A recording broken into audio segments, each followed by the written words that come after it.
There's a reason why this motorcycle is called a Roadmaster, because it is frankly the master above them all in this class of bikes, if we just look at paper specs. It beats the BMW R18 Transcontinental, the Honda Goldwing, and of course the Harley Davidson Road Glide. And it's not just a little bit, it's actually a big bit. If we just take a look at the Harley Davidson Road Glide, which may be the directly competitor for this bike, then the Roadmaster weighs 20 kilo less. That's a freaking charter suitcase. Then it has 10 more Newton meters, a seat height that is 6 centimeters lower, and yes, then it actually has better engine performance. And that is also applicable to the R18 Transcontinental and the Goldwing. But when that's said, it all comes down to how it runs and how it looks. But it is very cool to be the one with the best car card in hand, just like when we were kids. And I'm probably going to call it car cards even though it's motorcycle, because that is what it's called here where I live. But you know what I mean, you get the point.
So this is the brand new Indian Roadmaster, and if we just are going to look at the specs for a minute, then what we have here is a motorcycle with a 1900 cubic engine that performs 92 horsepower. Incredible 170 Newton meters. And then it has 136 liters of storage. A 31 degrees lean angle, a seat height at only 67 centimeters, and then a ready to go weight at 403 kilos. And we already know if we were playing car cards like in the good old days, we would already have snatched all the cards from the kids in lower classes, soaked in fresh tears. But how the hell does it ride? I'll show you. Although this Roadmaster is almost the same size as the Statue of Liberty, then it's absurdly easy to drive. Once you get rolling, cause no doubt that this is one heavy bike to push around, and it would actually have been nice if it had the extremely awesome feature that the R18 has, a reverse gear. That is just so cool. It has a surprisingly good agility, and I do think that it's actually one of this bike's biggest strengths. And I gotta be honest, I didn't believe that it would have been one of the things I would think as a top spec from this bike, but it really is. I will say a thing that has been bothering me is if I go above 120 kilometers per hour, then I feel a bit drag in my helmet, even the shield is fully up. But it can have something to do with my height, but when thinking about it, this is not a bike to ride that fast with, even though it's easily achieved. And what bikes in this class gives you is the feeling of freedom. I just want to ride past the border and then you'll see you in 3 weeks. And that is actually what these type of bikes can do. You don't run out of effect when riding, and then it's just fast. The 170 Newton meters just pulls from anywhere in the register you're in. It's just insane. The Roadmaster comes with 136 liters of storage, and if we are in the States, then it's 36 plus gallons. And really, no hate from me, but if you guys in the States can measure in foot and cups and yards and gallons, then it's fully legit of me to measure the storage in Indian mesh jackets.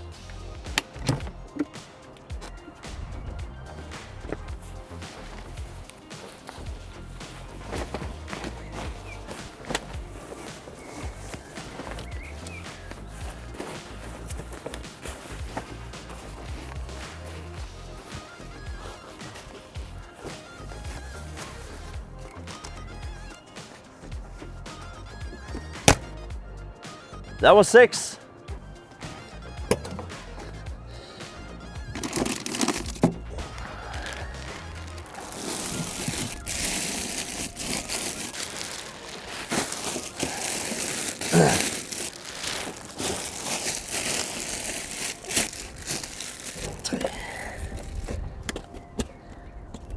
So there could be 3 mesh jackets in the side bag, so let's just assume that both cases is the same size, so that is 6, and 2 times 6, that is 12 Indian mesh jackets. That's a freaking lot of jackets if you're going on a trip to Europe. Because this motorcycle is only made with one single purpose, and that is to transport you and your better half 4,000 kilometers through Europe every single summer, eating through the same cities as you do every year without getting sores on the way. Then this Roadmaster comes with a slightly different equipment package than a regular motorcycle, but also in fact a lot better than the competitors in this class. The absolute coolest feature this Roadmaster comes with is an electronic windshield. This means that you can adjust how much air you want in your face while driving with the only press of one button. That is awesome, and it has a much greater significance that you will actually expect. And as I usually say, it was the feature that I didn't know I was missing, but it has a huge increase in driving pleasure. Then it has the centered 7-inch infotainment system, but it's not about what Indian had put inside of this infotainment system that you can see or read, but it actually comes with Apple CarPlay. So you can just hook up your phone and then you have the navigation that you're used to, and then you can just control your music with the press of the button down here.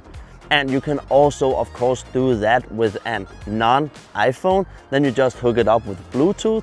But the nice thing about Apple CarPlay is that you can use your normally used Google Maps from your phone. The Apple CarPlay system is just so convenient to have, and the most of us are used to it from our cars in forehand. The seats here are called Climate Command, and through the buttons here and down here, you can choose to have your seat heated or even cooled while riding. And that is just top notch in my opinion. So now you're done with having warm inner thighs and long, you know. And of course with bikes in this class, it comes with a huge speaker system.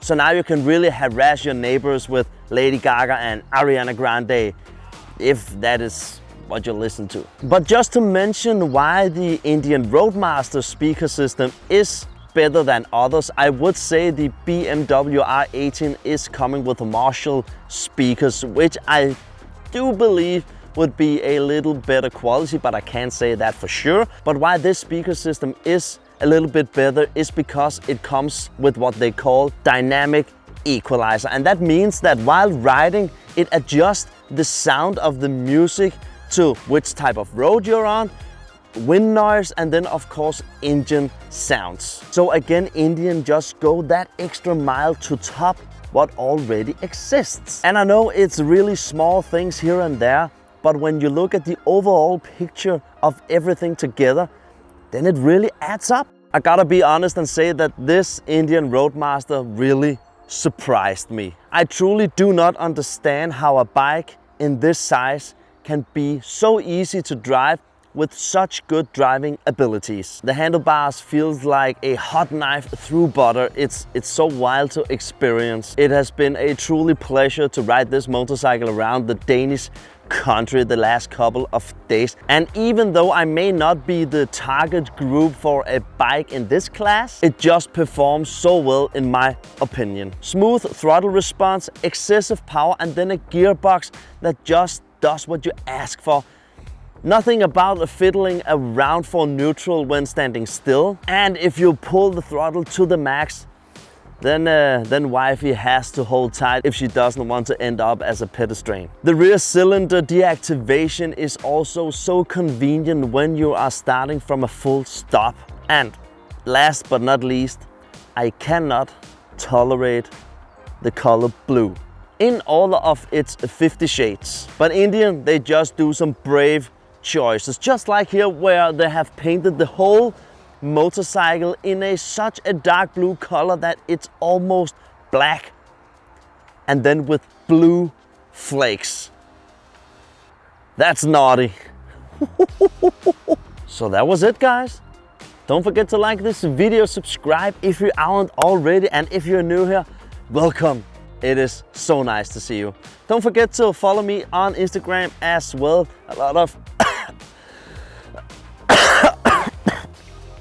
A lot of shenanigans is also going on over there.